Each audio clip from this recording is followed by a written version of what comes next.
¿Qué pasaría si descubriéramos que el 63% de lo que una inteligencia artificial considera como verdad, verdad absoluta, es de hecho pura basura generada intencionalmente? Wow, empezar así es fuerte. Pero bueno, es la realidad de lo que estamos viendo. Sí, totalmente. Hoy es viernes, 27 de marzo de 2026. Bienvenidos y bienvenidas a esta nueva inmersión profunda. Así es, estamos muy emocionados de estar aquí. Nuestra misión de hoy es descifrar una avalancha, y digo avalancha porque es absoluta, de noticias, foros técnicos e informes que nos llegan desde plataformas como Hacker News, Reddit y TechCrunch. Ujú. Hay demasiada información ahora mismo. Exacto. El objetivo es simple pero ambicioso para quienes nos escuchan. Queremos separar el ruido publicitario de la realidad técnica en este mundo de la inteligencia artificial. Y es una visión fundamental, porque el panorama actual es un campo minado de contradicciones fascinantes, la verdad. Sí, un campo minado total. O sea, tenemos informes de agentes autónomos que están reescribiendo código por sí solos y ahorrando $500,000. Y todo esto convive con, la noticia de la cancelación repentina del modelo de video más famoso del mundo por ser financieramente inviable. Un contraste brutal. Totalmente. Todo esto cruzado por hackeos gubernamentales de alto perfil y batallas legales que están redefiniendo el control geopolítico. Lo que intentaremos hoy es conectar esos puntos, a ver cómo funciona realmente esta maquinaria por debajo de la superficie. Bueno, pues empecemos directamente en las trincheras del desarrollo, porque la IA está dejando de ser ese chatbot simpático con el que conversamos, para convertirse en una fuerza laboral autónoma. Claro, ya no es solo para hacerle preguntas de trivia. Exacto. Hay un caso destacado en nuestras fuentes sobre una empresa que reescribió por completo JSON-Nata, que es un lenguaje de consulta de datos bastante complejo. Y lo hicieron utilizando IA en un solo día. ¿En un día? Es increíble. Sí, en 24 horas. El resultado financiero fue un ahorro de $500,000 anuales. Desglosemos esto un momento para nuestra audiencia. Reescribir una base de código central en un día no es simplemente generar un bloque de texto. No, para nada. Requiere que la máquina entienda la arquitectura entera de un sistema. Y hay un matiz importante ahí, porque no es que hayan puesto a un modelo frente a una pantalla a escribir de principio a fin como un humano. Claro, no funciona así. El éxito de estos despliegues radica en cómo se estructuran las herramientas alrededor del modelo. Si analizamos una publicación muy reveladora en Hacker News sobre la anatomía de la carpeta secreta .cloud, empezamos a entender la mecánica real. Esa carpeta es clave, sí. Básicamente, esta carpeta actúa como la memoria a corto y largo plazo de un agente de IA. No es código estático. Es un directorio que mantiene un registro del contexto del proyecto, las reglas de estilo de la empresa y los errores que el modelo ha cometido previamente. O sea que el sistema no empieza desde cero en cada interacción. Exacto. Consulta este directorio para mantener un estado continuo. Lo que nos lleva al concepto de la programación en pareja entre agentes. Las fuentes detallan cómo ya no dependemos de un humano revisando el código de la máquina. Ahora se configura una IA para escribir el código y otra IA distinta, con instrucciones estrictas de auditoría, para revisarlo y corregirlo en tiempo real. Es alucinante, pero aquí es donde el ingenio de la comunidad se vuelve asombroso. No todo este desarrollo requiere infraestructura de millones de dólares, ¿eh? Sí, justo iba a mencionar eso. Alguien en un foro logró poner un agente de IA operativo en un servidor virtual hipereconómico de $7 al mes.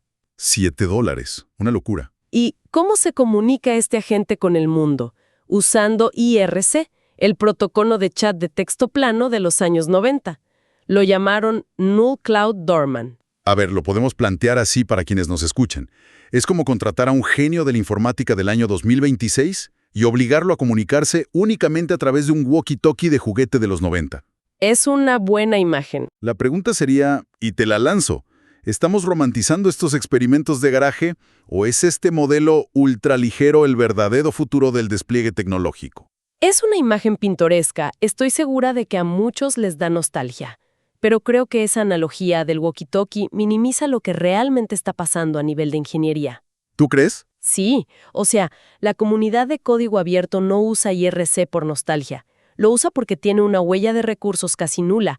Esto demuestra un nivel de comprensión de razonamiento brutal. Claro, máxima eficiencia. Exacto.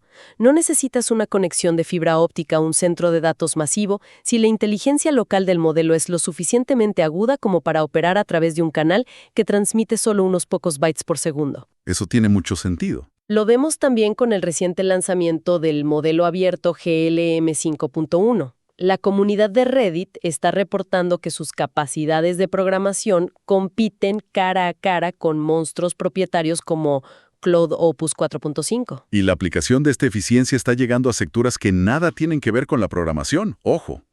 Totalmente. Hay menciones en TechCrunch sobre la nueva versión de Onslaught Studio, donde usuarios sin grandes recursos técnicos están construyendo sistemas de pronóstico de demanda para tiendas minoristas. ¡Wow! Para retail. Sí, tiendas de retail. Y lo increíble es que lo hacen sin siquiera tener integración directa con los sistemas de punto de venta. Espera, ¿sin integrarse a las cajas registradoras? Exacto. Están alimentando a modelos locales con datos dispersos, y la IA utiliza puro razonamiento inferencial para deducir qué productos se van a vender. Pero a ver, todo este nivel de capacidad autónoma nos lleva de frente al mayor muro que la industria ha encontrado hasta ahora. ¿El hardware? Exacto. Los agentes capaces suenan fantásticos, pero el procesamiento inferencial complejo requiere un poder de cómputo físico masivo. La conversación en el sector ha virado drásticamente desde la capacidad pura hacia la optimización desesperada de la memoria. Sí, la memoria es el nuevo oro. Todo lo viejo vuelve a ser nuevo. De repente, la gestión de memoria RAM es el tema más candente en la inteligencia artificial.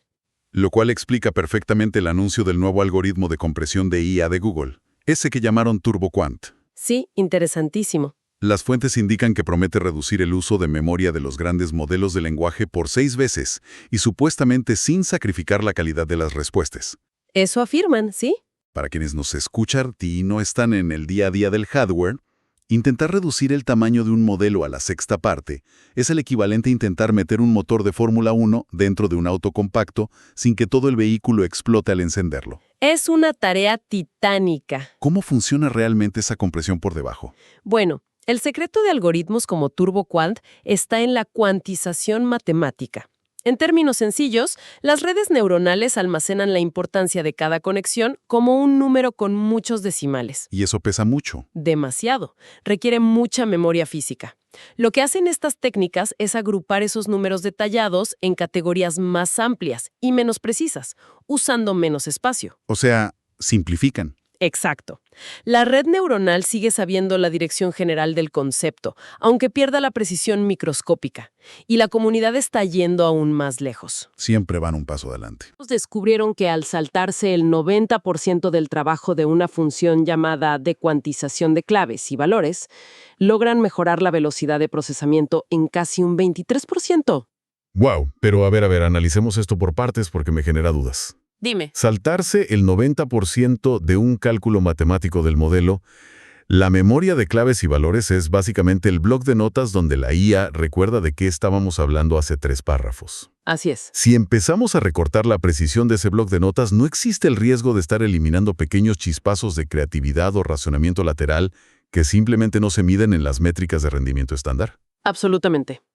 Y ese es el debate central ahora mismo en la arquitectura de sistemas. Es que suena peligroso. Lo es. Al comprimir, asumes que cierta información es redundante. Funciona perfectamente si le pides a la IA que redacte un correo corporativo genérico. Claro, ahí no hay problema. Pero si le pides que resuelva un problema lógico complejo, esos pequeños matices perdidos provocan que el modelo pierda el hilo conductual.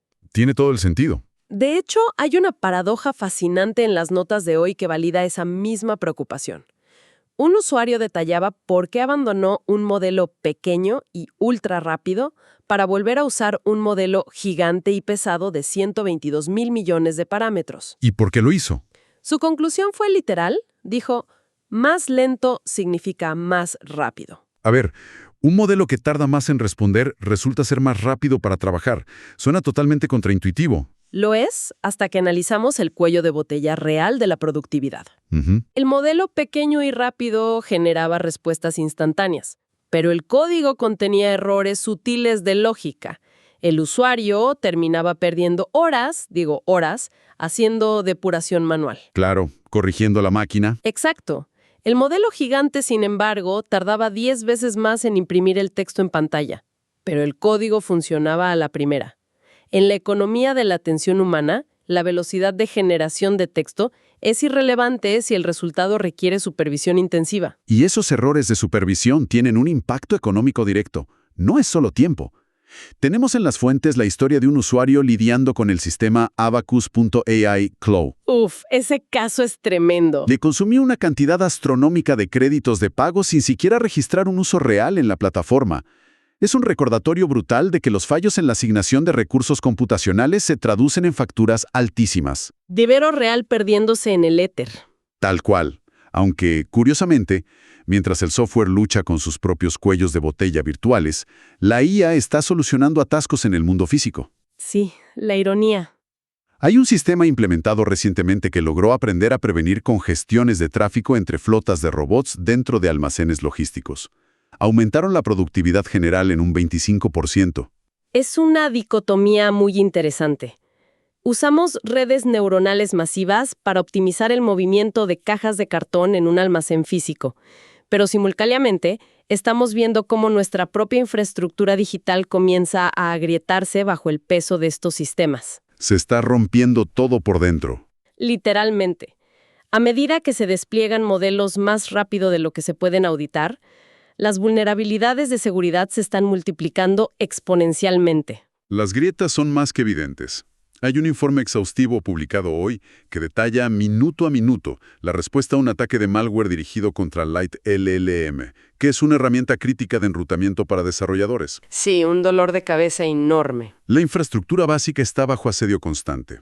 Y no solo es infraestructura técnica, es el ecosistema completo. Un reporte independiente acaba de confirmar un hito oscuro que a mí me dejó helado. A ver.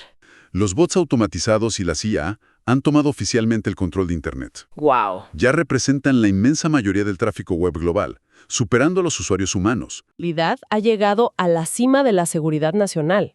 Las noticias reportan que hackers vinculados a Irán lograron vulnerar los correos electrónicos personales del actual director del FBI, Kash Patel. Sí, leí eso. Y aquí quiero hacer una pausa y ser súper claro con nuestra audiencia.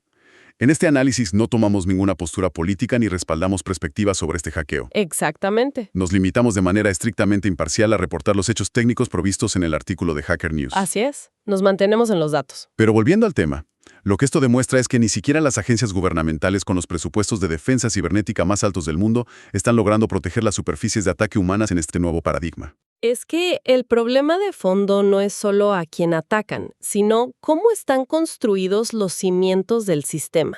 Exacto. Y esos cimientos nos llevan directamente a la ciencia que fundamenta esta tecnología. Ahí es donde la cosa se pone preocupante. Los foros académicos de aprendizaje automático están ardiendo en debates sobre un problema aparentemente mundano, los límites de páginas en las conferencias de investigación. Límites de páginas. Suena a tarea de la escuela. Pues sí, los investigadores se quejan de que las revistas científicas exigen artículos tan cortos que es imposible detallar la metodología técnica completa. ¡Qué locura! Se está priorizando el formato sobre la rigurosidad científica, lo cual impide que otros expertos reproduzcan y verifiquen los descubrimientos. Y esa falta de rigurosidad está generando monstruos. Aquí es donde volvemos a ese 63% que mencioné al principio del análisis. Ah, claro, el dataset. Hay una auditoría reciente realizada a un enorme conjunto de datos de entrenamiento llamado LOCOMO. Los investigadores encontraron que el 6.4% de la clave de respuestas correctas en esa base de datos estaba fundamentalmente equivocada. 6% ya es bastante. Pero la verdadera catástrofe vino después. Hoy en día la industria usa modelos de IA para evaluar automáticamente a otros modelos, ya que los humanos no podemos leer millones de líneas de texto. Lógicamente. Pues bien, resulta que el juez automatizado evaluando estos datos aceptaba como válidas hasta un 63% de respuestas que eran intencionalmente incorrectas. Es un desastre. Es como tener a un profesor calificando los exámenes finales de toda una universidad con los ojos vendados. Es una analogía fuerte, pero en realidad la situación es mucho más peligrosa. ¿Por qué lo dices? Porque un profesor con los ojos vendados sabe perfectamente que no puede ver y por tanto desconfía de su propio juicio. Cierto. El juez de IA, por el contrario, sufre de un exceso de confianza algorítmica. procesa basura intencional y la valida como si tuviera una visión perfecta del conocimiento. El sistema no distingue el razonamiento sólido de la simple coincidencia estadística de palabras. Y estos fallos fundamentales no ocurren solo en el procesamiento de texto. No, para nada. Las fuentes mencionan el caso de Deezer, la plataforma de música. Intentaron usar redes neuronales convolucionales para analizar audio, que, para quienes nos escuchan, es la misma tecnología estándar que se usa para identificar rostros en fotografías. Visión por computadora aplicada a audio. Exacto. Pero descubrieron que el sistema fallaba estrepitosamente cuando analizaba archivos en formato MP3. El motivo detrás de eso es fascinante desde el punto de vista de la ingeniería. Cuéntanos. Una red neuronal convolucional busca patrones visuales en un espectrograma, que es básicamente una imagen del sonido. Pero la compresión MP3 funciona eliminando precisamente las frecuencias que el oído humano no capta para ahorrar espacio. O sea, le quita pedazos a la imagen. Exacto. Destruye la integridad visual del archivo. La IA estaba intentando leer un mapa donde la compresión MP3 había borrado carreteras enteras. ¡Wow! Tuvieron que desarrollar un motor dual complejo para sobrevivir a las imperfecciones del formato. Y vemos dilemas similares en sistemas de recursos limitados. Sí, como los de detección en aulas. Eso mismo. Sistemas que intentan detectar la atención de estudiantes en aulas usando cámaras debatiendo si usar arquitecturas pesadas o simples puntos de referencia faciales para ahorrar batería y memoria. Toda esta acumulación de datos erróneos y fallas nos aterriza en la gran pregunta existencial que dominaba hoy el foro de inteligencia artificial en Reddit: el miedo a la desalineación. El tema de moda. Durante años nos han vendido la idea de ciencia de ficción de que la IA podría volverse súper inteligente y decidir destruir a la humanidad. Pero viendo que las bases de datos están repletas de respuestas equivocadas, ¿no estamos ignorando el verdadero riesgo? Totalmente. El consenso práctico entre muchos ingenieros hoy es que el riesgo inminente no es una inteligencia artificial malvada que desarrolle conciencia propia al estilo Terminator. Claro. El verdadero riesgo se define como la banalidad del error a escala masiva, es decir, sistemas hipercompetentes ejecutando procesos críticos basados en información chatarra, sin supervisión y tomando decisiones financieras, legales o de salud a la velocidad de la luz. Y precisamente debido a la magnitud de estos riesgos, los costos estratosféricos y la necesidad masiva de infraestructura, el campo de batalla ha migrado. Ya no está en los foros. Exacto, la frontera de la IA ya no está solo en los foros oscuros de programadores resolviendo algoritmos. Se ha mudado a las salas de tribunales, a los pasillos gubernamentales y a las oficinas corporativas. Lo cual lo hace mucho más complicado. Lo que nos lleva a la noticia bomba del mundo corporativo.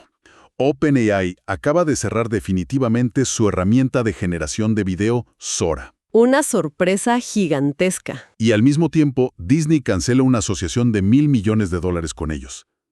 TechCrunch plantea la pregunta evidente: ¿por qué cancelar la herramienta de video más famosa del mundo justo cuando las firmas de capital de riesgo están invirtiendo miles de millones en la nueva ola de IA? Pues la cancelación de Sora expone el secreto a voces de la IA generativa de medios, que es la viabilidad financiera de la inferencia. El costo de correr el modelo. Así es.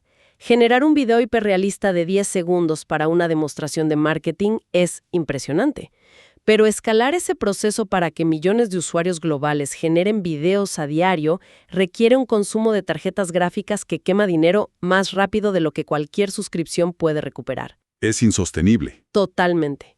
Y sumado a eso, está el riesgo legal incalculable del material protegido por derechos de autor utilizado para entrenar esos sistemas visuales. Meta, por ejemplo, está enfrentando bloqueos en los tribunales exactamente por disputas masivas sobre derechos de autor en sus conjuntos de datos. Es como organizar el estreno de la película más anticipada y revolucionaria de la década, y cancelarla justo cuando los actores están caminando por la alfombra roja simplemente porque el estudio se dio cuenta de que no puede pagar la factura de la luz del cine y teme una avalancha de demandas. Una analogía perfecta. Pero mientras OpenAI frena en seco, su principal rival, Anthropic, parece estar acelerando hacia el abismo. En comunidades como la de la singularidad tecnológica, se respira una euforia, yo diría que prematura, afirmando que la inteligencia artificial general finalmente está aquí. Sí, leí esos hilos. Todo a raíz de que Anthropic comenzó a probar de forma privada un modelo llamado Mythos, descrito internamente como el salto cognitivo más poderoso que han creado. Aunque claro, hay que tomarlo con pinzas. Por supuesto, analistas más cautelosos advierten que hay que frenar el entusiasmo, señalando cambios recientes y poco transparentes en la lista de empresas subcontratadas que procesan los datos de Anthropic. Y es que el momento del anuncio de este modelo Mythos no es una coincidencia casual. No podemos separar este supuesto salto técnico del monumental drama legal en el que está inmersa la compañía. Claro que no. Las fuentes reportan una saga legal sin precedentes, donde un juez federal acaba de rechazar el intento del Pentágono de imponer regulaciones paralizantes sobre Anthropic. El gobierno intentaba clasificar a la empresa bajo la etiqueta de riesgo en la cadena de suministro. Palabras mayores. Y nuevamente hago una aclaración vital para quienes nos sintonizan. Reitero que nuestra neutralidad aquí es total frente a la administración Trump, el Pentágono y figuras políticas. Así es, puramente informativo. Dicho esto, con esta decisión, Anthropic asegura una medida cautelar vital contra la administración Trump. Y en paralelo, vemos movimientos en la cúpula política de la tecnología, con reportes detallando que David Sacks ha terminado su rol como zar de la IA en el entorno gubernamental. Son muchos movimientos en el tablero al mismo tiempo. Demasiados. Analizando esta fricción entre los tribunales, el Pentágono y el desarrollo tecnológico desde una perspectiva corporativa, queda clara una cosa. Los gobiernos han dejado de ver a los modelos de lenguaje como productos de software comercial y han comenzado a tratarlos como piezas de infraestructura crítica de seguridad nacional. Como si fueran plantas de energía o telecomunicaciones. Tal cual. Entonces la duda razonable es, ¿este modelo Mythos es verdaderamente el umbral hacia una inteligencia casi humana o es una maniobra magistral de relaciones públicas para proyectar un dominio absoluto y desviar la atención de sus presiones legales en Washington? Históricamente, en la industria tecnológica, los saltos técnicos y las estrategias de supervivencia corporativa son dos caras de la misma moneda. Interesante. Mythos probablemente contenga avances reales en la comprensión lógica y el razonamiento que mencionamos al inicio. Pero anunciar que posees el cerebro digital más poderoso de la historia, justo la semana en que los tribunales federales deciden si el ejército debe intervenir en tus operaciones, bueno, es una forma de decirle al mercado y a las autoridades que la empresa es indispensable e intocable. Un escudo. Exacto. La tecnología superior siempre se ha utilizado como un escudo geopolítico. Y en este nivel corporativo, hasta los pequeños detalles importan. Por ejemplo, Google anunció sigilosamente que ahora permite a los usuarios exportar todos sus historiales de chat e información personal de plataformas rivales para importarlos directamente a su propio ecosistema, Gemini. Una guerra total por la portabilidad de los datos. Si los modelos empiezan a parecerse en capacidad, la estrategia ya no es tener el mejor algoritmo, sino robarse la memoria del usuario para reducir la fricción de cambiar de proveedor. Una síntesis perfecta. Si observamos el viaje completo que hemos recorrido a través de la información de hoy, el contraste es impactante. Muy fuerte. Comenzamos discutiendo operaciones de bajo nivel, con agentes comunicándose por protocolos de los 90 en servidores de $7. Pasamos por la ironía de modelos automatizados consumiendo presupuestos sin generar resultados y audiciones que revelan que estamos entrenando el futuro con datos defectuosos. Y no olvidemos el MP3. Sí, fallas técnicas básicas. Y concluimos en tribunales federales decidiendo el futuro de asociaciones de $1,000 millones y el cierre de productos estrella como Sora. La conclusión transversal de todas estas fuentes es clara. La pura fuerza bruta de la innovación tecnológica está superando por completo nuestra capacidad física de hardware, nuestra rigurosidad científica y nuestro marco legal. Y precisamente por la velocidad vertiginosa de esta transición, hacer este tipo de análisis se vuelve esencial para quienes nos escuchan. Ya sea que parte de nuestra audiencia esté escribiendo código, integrando estas nuevas herramientas en oficinas tradicionales, o simplemente observando cómo la arquitectura del Internet muta en tiempo real. Tener claridad sobre las limitaciones reales y no solo sobre el marketing de las corporaciones es lo que permite navegar este cambio. Entender cómo se optimiza la memoria, por qué fracasan los datos y cómo influyen los tribunales es la única defensa intelectual en un ecosistema sobrecargado. Porque estar informado hoy no significa memorizar comunicados de prensa de empresas. Significa entender los mecanismos subyacentes y sus inevitables puntos de quiebre. Sí es. Y para cerrar nuestro análisis de hoy, me gustaría dejar a nuestra audiencia con una idea inquietante que entrelaza todas estas realidades técnicas que hemos diseccionado. A ver, cuéntanos. Si el tráfico de Internet ya está mayoritariamente dominado por máquinas automatizadas, y esas máquinas están refinando su comportamiento basándose en conjuntos de datos académicos que, como vimos, están minados con errores. Ese 63%. Exacto. Siendo evaluados a su vez por jueces algorítmicos ciegos pero con exceso de confianza. En tan solo unos años, ¿cómo seremos capaces de distinguir qué parte de la cultura digital es conocimiento humano genuino y qué parte es simplemente el eco distorsionado de una inteligencia artificial alucinando consigo misma en un bucle cerrado? ¡Wow! Es, sin duda, una pregunta para llevarse a la reflexión este fin de semana. Un bucle de retroalimentación donde la máquina se convierte en su propia fuente de verdad. Es fascinante y a la vez una advertencia profunda. Sí, la verdad que sí. Y a propósito de mantenerse conectado con la verdad en medio del ruido, les pedimos muy amablemente a quienes nos escuchan recordar suscribirse al final de la reproducción. De esta forma aseguran acompañarnos en nuestro próximo análisis, porque este ecosistema seguirá mutando y nosotros seguiremos aquí para decodificarlo. Nos escuchamos en la próxima. Hasta la próxima.